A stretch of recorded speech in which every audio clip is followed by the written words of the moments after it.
रूस और भारत की दोस्ती हमेशा से ही मजबूत रही है। अब इस दोस्ती को और गहरा करने के लिए रूस अपनी यूनिवर्सिटीज़ में हिंदी भाषा को बढ़ावा दे रहा है। अब इस दोस्ती का एक नया अध्याय शुरू हो रहा है। रूस के विश्वविद्यालयों में गूंज रही है हिंदी की मिठास। रूस की सरकार में विज्ञान और उच्च शिक्षा के उपमंत्री ने हाल ही में कहा है कि वो चाहते हैं कि रूस के ज़्यादा से ज़्यादा छात्र हिंदी सीखें।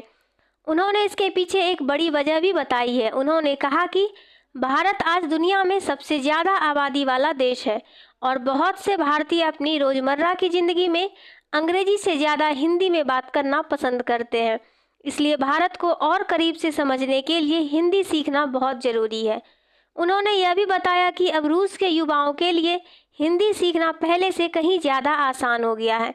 अकेले राजधानी मॉस्को में ही कई बड़ी यूनिवर्सिटी जैसे MGIMO, RSUH और मॉस्को स्टेट यूनिवर्सिटीज़ में हिंदी पढ़ाई जा रही है। अच्छी बात यह है कि हिंदी में एडमिशन लेने वाले छात्रों की संख्या तेज़ी से बढ़ रही है और क्लास में छात्रों के ग्रुप्स भी पहले से 2-3 गुना बड़े हो गए हैं। यह क्रेज सिर्फ मॉस्को तक ही सीमित नहीं है, बल्कि सेंट पीटर्सबर्ग और कजान जैसे बड़े शहरों में भी हिंदी सीखने के मौके बढ़ रहे हैं। रूस का हिंदी को यह बढ़ावा ऐसे समय में दिया जा रहा है जब दोनों देशों की दोस्ती एक बार फिर दुनिया के सामने मिसाल बन रही है।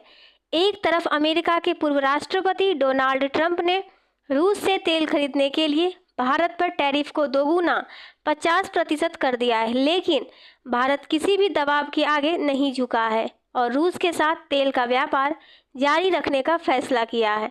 भारत के विदेश मंत्री एस जयशंकर ने भी कुछ समय पहले कहा था कि दूसरे विश्व युद्ध के बाद अगर कोई रिश्ता सबसे स्थिर रहा है तो वह है भारत और रूस का। और अब राष्ट्रपति व्लादिमीर पुतिन की आने वाली भारत यात्रा इस भरोसे को और मजबूत करेगी।